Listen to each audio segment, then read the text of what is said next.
জয় শ্রী রাধে কৃষ্ণ। বন্ধুদের, আজ আমরা সেই পবিত্র গ্রন্থের কথা বলবো যার জ্ঞান আজও ততটাই প্রাসঙ্গিক যত হাজার বছর আগে ছিল, শ্রীমদ্ ভাগবত গীতা। সেই অমৃত বাক্য যা প্রায় 5000 বছর আগে মহাভারতের মহাযুদ্ধের ময়দানে কুরুক্ষেত্রের জমিতে বলা হয়েছিল, যখন মহান যোদ্ধা অর্জুন নিজের প্রিয়জনদের, তার গুরুজন, পিতামহ এবং ভাইদের শত্রু হিসেবে দেখে হতবাক হয়ে পড়ে, যখন তার গান্ডীব তার হাত থেকে পড়তে লাগলো, যখন সে বিষণ্ণতা, দুঃখ আর মোহের সাগরে ডুবে যাচ্ছিল, তখন তার রথচারী নিজেই ছিলেন ভগবান শ্রীকৃষ্ণ। ওনারাই সেই উপদেশ দিলেন যেটা ভগবত গীতা নামে চিরকালীন হয়ে গেছে। কিন্তু আসলে অর্জুন তো শুধু একটা মাধ্যম ছিল। শ্রীকৃষ্ণের এই উপদেশ শুধু ওই এক যোদ্ধার জন্য নয়, বরং প্রতিটি মানুষের জন্য। কারণ আমাদের জীবন কি একটা যুদ্ধক্ষেত্রের মতো কম কিছু? আমরা সবাই আমাদের জীবনে কখনো না কখনো অর্জুনের মতোই দ্বিধা, কর্তব্য আর মোহের মধ্যে আটকে যাই। ভগবদ্গীতা আমাদের শেখায় কিভাবে ফলের চিন্তা না করে নিজের কাজ করতে হয়। এটা আমাদের আত্মার অমরত্বের জ্ঞান দেয় এবং মৃত্যুর ভয় থেকে মুক্ত করে। এটা আমাদের শেখায় যে সুখ, দুঃখ, পরাজয়, জয় আর সম্মান অপমানের মধ্যে কিভাবে টিকে থাকা যায়। এটা শুধু একটা বই নয়, বরং একটা বাস্তবিক গাইড যা জীবনের সব ধরনের মানসিক, আবেগগত আর আধ্যাত্মিক সমস্যার নির্ভুল সমাধান দেয়। এটা আমাদের ধর্মের পথে চলতে গিয়ে একটা সুষম আর উদ্দেশ্যমূলক জীবনযাপনের কলা শেখায়। ভগবদ্গীতা পড়ে বুঝলে আপনার চিন্তাভাবনা আর ব্যক্তি, বস্তু, পরিস্থিতির প্রতি দৃষ্টিভঙ্গি বদলে যায়। আপনি আপনার ফাঁকা চিন্তা, উদ্বেগ আর ভয়ের ভয় কাটিয়ে উঠতে পারেন। যখন আপনি এটা করতে পারেন, তখন আপনার মধ্যে উচ্ছ্বাস আর আনন্দের সঞ্চার হয়, যার ফলে ইতিবাচকতা বা পজিটিভিটি বাড়ে, আর আপনার মনোবলও বাড়ে, আর আপনি আপনার জীবনটা ভালোভাবে কাটাতে পারেন। যদি আপনি এই সব লাভ পেতে চান, তাহলে কখনো অসম্পূর্ণ জ্ঞান গ্রহণ করবেন না। তাই এই ভিডিওটা শেষ পর্যন্ত দেখুন। বন্ধুদের, আমাদের মনে সবসময় এই প্রশ্ন ওঠে যে আমাদের জীবনের উদ্দেশ্য কি? আপনাকে এটা বুঝতেই হবে যে আপনার দুটো সবচেয়ে গুরুত্বপূর্ণ দিন আছে। প্রথম দিন হলো যখন আপনি জন্মেছেন, আর দ্বিতীয় দিন হলো যখন আপনি বুঝতে পারেন যে আপনার জন্মের কারণ কি। সেই দিনটাই আসলে আমাদের জীবনের সবচেয়ে ভালো দিন হয়ে ওঠে। সমস্যার সমাধান নির্ভর করে আমাদের পরামর্শদাতার ওপর। এটা অনেক গুরুত্বপূর্ণ, কারণ দুর্যোধন শকুনি থেকে পরামর্শ নিত, আর অর্জুন শ্রীকৃষ্ণ থেকে। শ্রীকৃষ্ণ বলেন, যখন কোনো সমস্যা জন্মায়, তখন তার সঙ্গে তার সমাধানও জন্মায়। আমাদের জীবনে যখন কোনো বিপদ আসে, তখন আমরা আমাদের পুরো মন সেই সমস্যার দিকে দিয়ে দিই।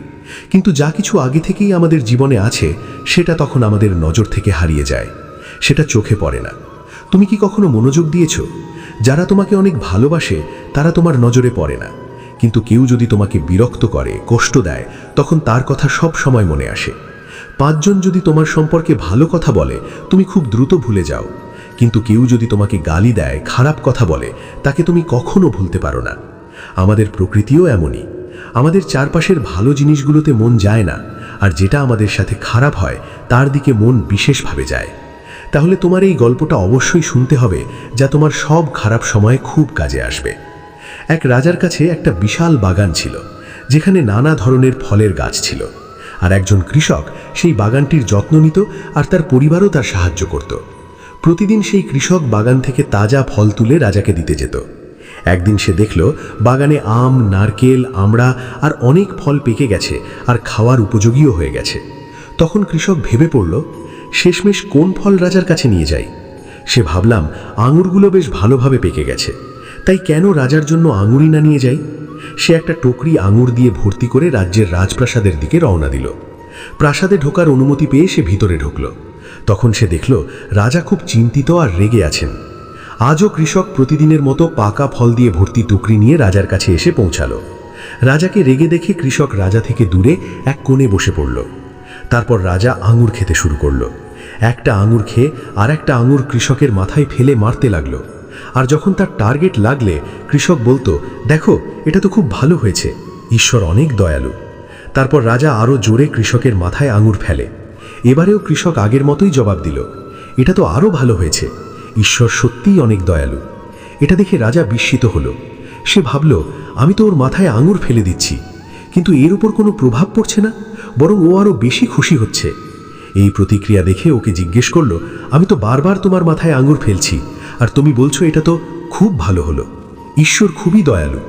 তুই কেন এমন বলছিস? এই প্রশ্নের জবাবে কৃষক বলে, হে রাজা, বাগানে তো আজ পেয়ারা, নারকেল আর অনেক বড় বড় ফল পেকে প্রস্তুত হয়ে গেছে। আসলে আমি চাইলে নারকেল, পেয়ারা আর বড় বড় পাকা ফলও নিয়ে আসতে পারতাম। আর যদি এখানে আঙুরের বদলে নারকেল, পেয়ারা আর বড় বড় পাকা ফল হতো, তাহলে আজ আমার খুবই খারাপ অবস্থা হতো। এই জন্যই আমি বলছি রাজা, আজ যা কিছু হয়েছে সবই ভালো হয়েছে। ঈশ্বর অনেক দয়ালু, করুণাময়। বন্ধুদের, যদি সত্যি সত্যি দেখি তাহলে এই গল্পটা আমাদের জীবনেরই একটা অংশ। যে কারণ কখনো কখনো আঙুরের মতো ছোট ছোট সমস্যা এসে আমাদের জীবনে আসা নারকেল আর বড় বড় ফলের মতো বড় বড় সমস্যাগুলো আসতে বাধা দেয়। আর আমরা ভাবতে শুরু করি, শেষমেশ কেন আমার সাথে এমন হলো। আমরা ছোট ছোট সমস্যার পেছনে অকারণে সময় নষ্ট করে বসি। ভাবি কেন এই সমস্যা শুধু আমার সাথে হচ্ছে, কিন্তু বুঝতে পারি না যে এই সমস্যা আসার কারণে বড় সমস্যা থেকে বাঁচা যায়। আর এটা আমরা তখনই বুঝতে পারবো যখন আমরা আমাদের প্রতিটা কষ্ট, প্রতিটা দুঃখ গভীরভাবে বুঝব আর তার বিশ্লেষণ করব। তো আমরা বুঝতে পারবো যে অনেক সময় যখন আমরা বর্তমানে কোনো কিছু থেকে খুব কষ্ট পাই বা দুঃখ হয়, তখনই আমরা ভবিষ্যতে জানতে পারি এবং বুঝতে পারি যে যদি ওই জিনিসটা আমাদের সাথে না থাকতো, তাহলে আজ আমাদের জীবন এত ভালো হতো না।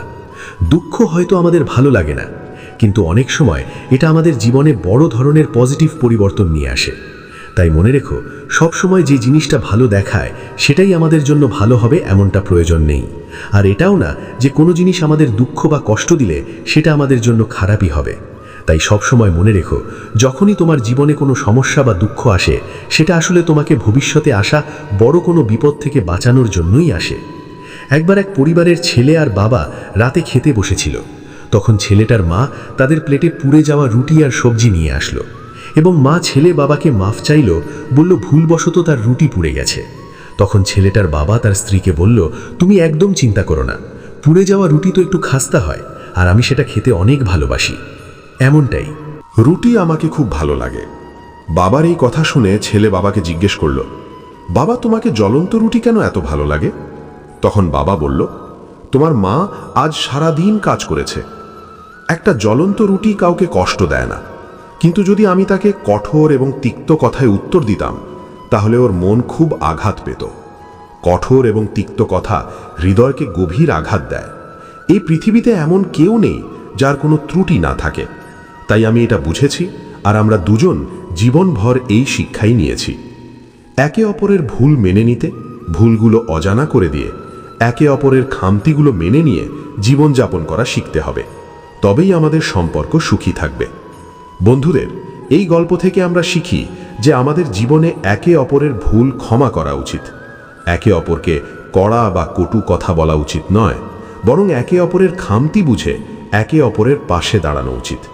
আর যদি আমরা একে অপরের খামতিগুলো হৃদয়ে ধরে রাখি, মনে গেঁথে রাখি, তাহলে আমাদের সবকিছু, জীবন তো কেঁচো মাখা মধুর মতো না, বরং অনেক সময় করকরে কষ্টে ভরে ওঠে। আমাদের সব সম্পর্ক একরকম কষ্ট আর যন্ত্রণায় গেঁথে থাকে। জীবনেই এসব ঘটনা আসতেই থাকবে, কিন্তু সিদ্ধান্ত তো তোমারই। তুমি কি এগুলোর মধ্যে খুশি থাকতে চাও, না নিজেকেই কষ্ট দিয়ে সারা জীবন দুঃখে ভুগতে চাও? এক রাজ্যে এক রাজা তার শহরের অবস্থা দেখতে বেরিয়েছিল।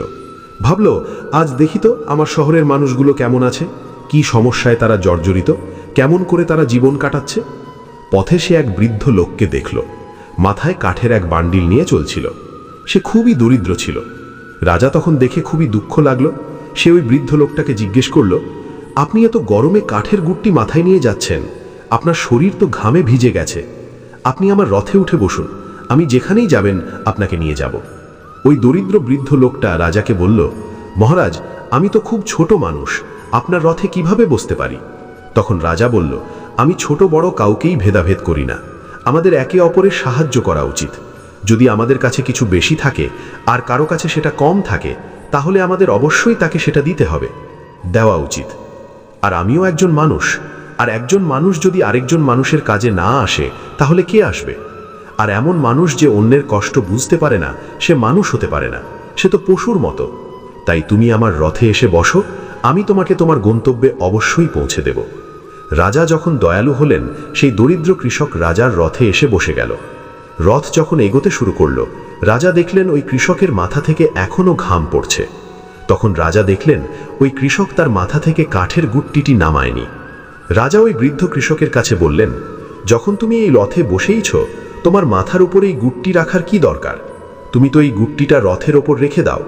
তখন কৃষক রাজাকে বলল, মহারাজ, আপনি তো আমাকে রথে বসিয়েছেন, এটা খুব বড় সৌভাগ্যের ব্যাপার, কিন্তু আমি চাই না এই কাঠের গুটটির ওজন আপনার রথে পড়ুক, তাই আমি এটাই মাথার ওপর তুলে নিয়েছি। তার এই কথা শুনে রাজাকে অনেক আশ্চর্য লাগলো আর খুব আফসোস হলো। সে মাথায় হাত দিয়ে ধরল। বন্ধুদের, এটাই আমাদের সবার গল্প। ভগবান শ্রীকৃষ্ণ শ্রীমদ্ ভগবদ্ গীতায় বলেছেন, হে অর্জুন, তুমি তোমার সব দুঃখ আমার উপর ছেড়ে দাও। আমি তোমার সব দুঃখ দূর করতে পারি, তোমার সব চিন্তা মিটিয়ে দিতে পারি। কিন্তু দুর্ভাগ্য যে এখানে প্রতিটি মানুষ তার মাথায় কাঠের গুট্টির মতো চিন্তার বোঝা, তার সমস্যার বোঝা মাথায় নিয়ে ঘুরে বেড়াচ্ছে। আসলে সে কিছুই করতে পারে না, সে শুধু নিজের জোর খাটাচ্ছে। মানুষ মনে করে সবকিছু আমি নিয়ন্ত্রণ করছি। নিজের সমস্যার কথা যদি আমি না ভাবি, তাহলে সব কিছু নষ্ট হয়ে যাবে, সবটাই বৃথা হয়ে যাবে। আর সে শুধু চিন্তা করেই থাকে। মানুষটা চিন্তাগ্রস্ত থাকে আর নিজের সঠিক কাজ করে না, বরং তার উচিত নিজের সমস্যার ফলাফল ঈশ্বরের ওপর ছেড়ে দিয়ে নিজের প্রকৃত কাজ করা, যাতে সে সমস্যা থেকে বেরিয়ে আসা যায়। বন্ধুদের, আমাদের জীবনের যাত্রা, সেটা ধর্মীয় হোক বা আমাদের পরমেশ্বরের দিকে যাত্রা হোক, সবটাই আমাদের মন মস্তিষ্কের ভিতরে লুকানো থাকে। একবার এক মূর্তিকারকে জিজ্ঞেস করা হয়, তুমি এত সুন্দর মূর্তি কিভাবে তৈরি করো? মূর্তিকার বলল, পাথরের ভিতর তো মূর্তি আগেই থাকে, আমি শুধু ওই অপ্রয়োজনীয় পাথরের টুকরোগুলো তুলে ফেলি, তারপর মূর্তি সামনে আসে, হয়েই চলেছে। বন্ধুরা, আমাদের জীবনের পথও ঠিক সেই মূর্তির মতোই, শুধু তার উপরে আমাদের মনের একটা ভুল ধারণা থাকে যে আমি এটা করতে পারবো না, আমার মধ্যে এত সামর্থ্য নেই। সেই নেতিবাচক ইচ্ছাগুলোই বারবার বেরিয়ে আসে। তখন আমাদের জীবনের আসল সত্যটা ধীরে ধীরে বোঝা যায় এবং সঠিক পথ দেখতে শুরু করি। এক বাবার একটা ছেলে বলল, না বাবা, এটা তো কখনোই সম্ভব না। বাবা ছেলের কাঁধে হাত রেখে বললেন, ভালো ছেলে, তো বলো এসব থেকে তুমি কি শিখলে? এর থেকে তোমার বুঝতে হবে যে তোমার বলা কটু কথা অন্যের হৃদয়ে ঠিক এমন ছিদ্র করে দেয় যেটা ভরা অসম্ভব হয়ে যায়, যা তুমি জীবনের সব সময়ে কখনোই ভরতে পারবে না। বন্ধুরা, এই গল্প থেকে আমাদের শেখা যায়, যা ভগবদ্ গীতাতেও বলা হয়েছে, যে আমাদের জীবনে যখনই এমন পরিস্থিতি আসে, এমন কোনো অবস্থা আসে যেখানে মানুষ তোমার থেকে এমন কিছু আশা করে, চেষ্টা করো যেন তোমার খুব কষ্ট হয়, আর রাগেই তুমি অন্যের হৃদয়ে তোমার কড়া কথায় আঘাত না দাও। আসলে তুমি এমন করলে তোমার মনের যন্ত্রণা কিছুটা কমে, কিন্তু মনে রেখো, যেই মানুষটার কাছে তুমি কঠিন কথা বলো, সে কখনোই সেই কথাগুলো ভুলতে পারে না। তাই তোমার জীবনে যখনই কোনো সমস্যা বা দুশ্চিন্তা আসবে, তোমার হাল ছাড়বে না এবং রাগ তোমার মনে আসবে না। কিন্তু হ্যাঁ, সেই সময় তোমার বুদ্ধি আর বিবেক নিয়ে ধৈর্য ধরো এবং সঠিক সিদ্ধান্ত নাও। এক শহরে একজন খুব বড় ব্যবসায়ী থাকত। তার জীবন ধন সম্পত্তি আর সব রকমের বৈভব দিয়ে ভরপুর ছিল। হঠাৎ একদিন তার ব্যবসায় বড় একটা মন্দা এসে গেল আর সে প্রচণ্ড ক্ষতির মুখোমুখি হলো। যা কিছু সে সারা জীবন উপার্জন করেছিল, সব কিছু বিক্রি করে দিতে হলো। সে ভাবল, এখন তো আমার জীবনে কিছুই বাকি নেই, এভাবে জীবন কাটিয়ে কী লাভ? ভালো হবে আমি আমার জীবনটাই ত্যাগ করে দিই, নিজেকেই শেষ করে দিই। এই ভাবনা বারবার তার মনে ঘুরে ফিরে আসতো। আর একদিন সে শহরের এক বড় পাহাড়ের দিকে চলে গেল এবং পাহাড়ে ওঠে নিচের গর্তে ঝাঁপ দেওয়ার ঠিক করল। সন্ত বসেছিলেন। তিনি সেই ব্যবসায়ীকে দেখে প্রশ্ন করলেন, তুমি শেষ পর্যন্ত কেন তোমার জীবন ত্যাগ করতে চাও? ব্যবসায়ী বলল, এক সময়ের কথা, আমি খুব ধনী ছিলাম, আমার কাছে টাকার কোনো অভাব ছিল না, কিন্তু আজ আমার কাছে কিছুই নেই, আমি দেউলিয়া হয়ে গেছি। আর এমন জীবন কাটানোর কী লাভ? এর থেকে ভালো হবে আমি নিজেই নিজেকে মেরে ফেলি। সন্ত বললেন, হে ব্যবসায়ী, তোমার ধন উপার্জনের দক্ষতা আগেও ছিল আর আজও আছে। অতীতের সময়ে তোমার ধন চলে গেছে, তুমি ধন হারিয়েছ, কিন্তু তোমার দক্ষতা আর নিজের অস্তিত্ব হারায় নাই। টাকা উপার্জনের যোগ্যতা তোমার ভিতর আগেও ছিল আর আজও আছে। সময় কখনো একরকম থাকে না। কাল ভালো ছিল, আজ অনেক কষ্টের সময়, কিন্তু নিজের উপর বিশ্বাস রেখো। আজ হয়তো কঠিন, কিন্তু কাল অবশ্যই ভালো আসবে। সময় তো এমনই, কাল বদলে যাবে। কঠিন সময়ের সবচেয়ে বড় আশ্রয় হলো আশা। আর তোমার যদি সাহস আর হিম্মত থাকে, তাহলে প্রতিটি ঝড়ের পরও তীরে পৌঁছানো যায়। এই কঠিন সময় তোমাকে ধ্বংস করতে আসেনি, বরং তোমাকে আরও ভালো করে তুলতে এসেছে। এটা তোমার সাহস আর দক্ষতার পরীক্ষা নিতে এসেছে। তাই হাল ছাড়িস না, ফিরে যা তোমার বাড়ি, আগের চেয়ে অনেক বেশি পরিশ্রম কর। যা কিছু তোমার আছে তা ফিরে পাওয়ার চেষ্টা কর। সেই ব্যক্তির হৃদয়ে মহাত্মার এসব কথা শুনে নতুন এক আশার আলো জ্বলে উঠল এবং সে নতুন উদ্দীপনায় ভরে উঠল।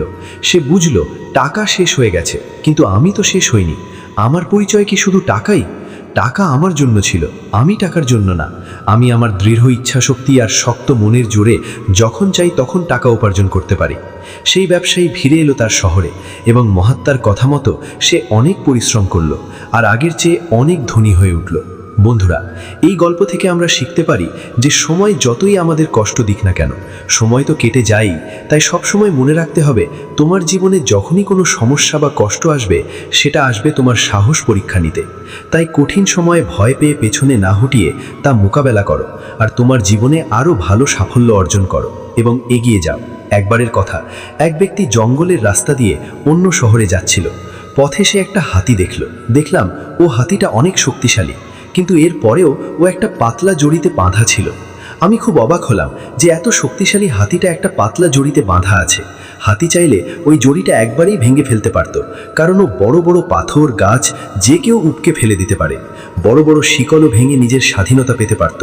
তবুও ও পাতলা আর দুর্বল জড়িতে বাঁধা ছিল। ওখানে তো কোনো শিকলও ছিল না, কোনো খাঁচা ছিল না, তবুও সে অক্ষম মনে হচ্ছিল। সেই ব্যক্তির মনে এই প্রশ্নটা তাকে খুবই চিন্তিত করছিল। তাই সে সঙ্গে সঙ্গে সেই হাতিটা এরাবতের কাছে গেল এবং এরাবতকে জিজ্ঞেস করলো, এর কারণ কি যে একটা শক্তিশালী হাতিকে একটা পাতলা আর দুর্বল দড়ি দিয়ে বেঁধে রাখা হয় আর হাতিটা কিছু করতেই চায় না? তখন এরাবত বলল, যখন এই হাতিটা খুব ছোট ছিল তখন থেকেই এটা এই পাতলা দড়ি দিয়ে বাঁধা হতো। তখন এটা খুবই ছোট ছিল আর ওই দড়িটা তার কাছে অনেক শক্তিশালী ছিল। তখন সে সেই মোটা দড়িটাও ভাঙতে পারত না। তখন সে অনেক চেষ্টা করেছিল যে দড়িটা ছিঁড়ে যাবে। ওর পা থেকে তখন রক্ত ঝরত, কারণ ওর পায়ে অনেক গভীর আঘাত লাগত। কিন্তু ও ছোট ছিল আর বাচ্চা, তাই এই দড়িটা ছিঁড়তে পারত না। অনেকবার চেষ্টা করেও দড়িটা ছিঁড়ল না। আর শেষে ও মেনে নিল যে আমার পক্ষে এই দড়িটা ছেঁড়া সম্ভব নয়। ধীরে ধীরে সময় কেটে গেল, ও বড় হতে লাগলো আর ওর মাথায় বসে গেল যে এই দড়িটা আমার থেকে কখনো ছিঁড়বে না। আসলে ও চাইলে যে কোনো সময় এই দড়িটা সহজেই ভেঙে ফেলতে পারত, বেশি জোর লাগাবো করেও না, আর নিজের স্বাধীনতা পেতে পারত। কিন্তু অবস্থা এমন যে সে তার শৈশবে পাওয়া পরাজয়টাকে পুরো জীবনটাই হার মনে করে ফেলেছে, আর তাই এখন আর চেষ্টা করছে না। সে মনের ভিতর হেরে গিয়েছে, এমনকি একটা দুর্বল আর পাতলা দড়িকেও হারিয়েছে। বন্ধুরা, এই গল্পটা আমাদের জীবনের মতোই, কারণ যখন আমাদের জীবনে কোনো সমস্যা বা কষ্ট আসে, আমরা নিজেদের অনেক ছোট মনে করতে শুরু করি আর হেরে যাই।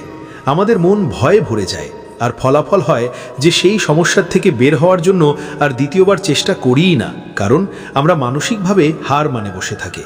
ঠিক তেমনই বাস্তবে আমাদের দুঃখগুলো এতটা শক্তিশালী নয় যতটা আমরা ভাবি, কিন্তু আমরা সেসব দুঃখকে নিজের থেকে বড় বুঝে বসি। সেসব সমস্যাকে অত্যন্ত গুরুত্ব দিতে শুরু করি, আর সেই কারণেই সেই সমস্যা উল্টে নিজেই আমাদের ওপর জোর করে বসে যায়, আর সেটা আমাদের কাছে অনেক বড় মনে হয়। তাই জীবনে যখনই কোনো দুঃখ বা সমস্যা আসে, তখন তার সামনে গুটিয়ে পড়া ঠিক নয়, তার সামনে হার মানা উচিত নয়। কারণ যে মানুষ মানসিকভাবে হার মানে, সে তার দুঃখ থেকেও হার মানে, জীবন থেকেও হার মানে। তাই ঈশ্বর বলেন, যে ব্যক্তি তার মনকে নিয়ন্ত্রণ করে, মনকে কাবু করতে পারে এবং নিজের দুঃখগুলোকে জয় করতে পারে, সে জীবনে যা খুশি পেতে পারে। কোনো সমস্যার থেকে পালানো কোনো সমাধান নয়, বরং সমস্যাটা বুঝে কোনো একটা সিদ্ধান্তে পৌঁছানোই সমাধান। অশ্রু একটা জীবনযাপনের অংশ, কিন্তু সামনে আসা সমস্যার সমাধান নয়। মানুষের দুঃখ হওয়া তার জীবনের একটা অংশ, কিন্তু সারা জীবন যন্ত্রণাকে হৃদয়ে ধরে রাখা এগিয়ে যাওয়ার উপায় নয়। প্রতিটি সমস্যার 3টে সমাধান থাকে: গ্রহণ করো, বদলে ফেলো বা ছেড়ে দাও। যেমন ফুটন্ত পানিতে কখনো ছায়া দেখা যায় না, ঠিক তেমনি ব্যস্ত মন থেকে কোনো সমাধান দেখানো মুশকিল। একটু শান্ত হয়ে দেখো, সব সমস্যার সমাধান মিলেই যাবে। তারা তো তোমার কাছেই আছেন, তাহলে তুমি কেন এত চিন্তিত? কান্নার পদতলে তো সব সমস্যার উত্তর আছে। রাধা রাধা জপ করলে তোর মুক্তি হবে, কারণ এই নামটাই সেই নাম যেটা কৃষ্ণকে ভালো লাগে। যদি তুমি শ্রীকৃষ্ণকে বানাতে পারো, তাহলে তোমার নিজের বানিয়ে ফেলো। জীবনের সব দুঃখ কষ্ট দূর হবে আর সুখ অনুভব করবে। ভগবান শ্রীকৃষ্ণ বলেন, যদি আমার ভক্ত চুপচাপ সব কিছু শুনছে, তবে মনে রেখো, তার নীরবতা আর বিশ্বাসের জবাব আমি নিজেই দেব। মায়ের হাত এবং শ্রীকৃষ্ণের সঙ্গ থাকলে দুঃখেও সুখের অনুভূতি থাকে। নীরবতা হলো সবচেয়ে ভালো উত্তর এমন একজন মানুষের জন্য যে তোমার কথা কদর করে না। নিজের কষ্টের জন্য পৃথিবীকে দোষ দিও না, নিজের মনকে বোঝাও। তোমার মনের পরিবর্তনই তোমার দুঃখের শেষ। চোখের চেয়ে বেশি জরুরি ভালোবাসা আর সম্মানের দৃষ্টিভঙ্গি, কারণ সেটাই তোমাকে ভালোবাসা আর সম্মান এনে দেবে। রাধা শ্রীকৃষ্ণকে জিজ্ঞেস করল, ভালোবাসার আসল মানে কি? শ্রীকৃষ্ণ হাসি মুখে বললেন, যেখানে লাভের কথা থাকে সেখানে ভালোবাসা থাকে না। ঈশ্বরের প্রতি এতটা বিশ্বাস রাখো, যখন তুমি ইচ্ছে ছাড়া কাজ করো বুঝে নাও এটা তাদের ইচ্ছা, আর যখন তোমার ইচ্ছা মতো কাজ হয় তখন বুঝে নাও এটা তাদের দয়া। কখনো জীবনে হেরে যাওয়ার মতো অনুভব করো আর কোনো পথ না দেখো, তাহলে অবশ্যই ভাগবত গীতার আশ্রয় নাও। কাউকে এত কষ্ট দিও না যে সে ঈশ্বরের সামনে তোমার নাম নিয়ে কাঁদতে শুরু করে। এটা কর্মচক্র। এখানে প্রতিটি প্রাণীকে প্রতিটি মুহূর্তে তার কর্ম পড়তে হয়, সেটা যতই কঠিন কেন না হোক। যাদের হৃদয় পবিত্র তারা ভাগ্যবান, কারণ তাদের ঈশ্বরের জ্ঞান দেওয়া হবে। যেমনটা উদিত সূর্য রাতের অন্ধকার দূর করে দেয়, একইভাবে আত্মার জ্ঞান সমস্ত বিভ্রান্তি মুছে ফেলে। জ্ঞান যোগ সেইদের জন্য যারা কোনো কিছুর বাসনা করে না, কারণ তারা জানে প্রতিটি ইচ্ছাই অশুভে ভরা, তাই সমস্ত কর্ম ত্যাগ করে দিয়েছে। মানুষ জন্মটাই বড় ভাগ্যের ব্যাপার। স্বর্গের বাসিন্দারাও এই জন্মের কামনা করে, কারণ মানুষের মাধ্যমেই আসল জ্ঞান আর নিখুঁত ভালোবাসা পাওয়া যায়। যুদ্ধ হোক বা জীবন, সাফল্য আসে মাত্র 3টি অস্ত্র দিয়ে: ধর্ম, ধৈর্য আর তোমার ভিতরের সাহস। যখন জল নোংরা হয় তখন তাকে নাড়ানো নয়, শান্ত রেখে দিতে হয়, এতে নোংরাটা নিজেরাই নিচে বসে যায়।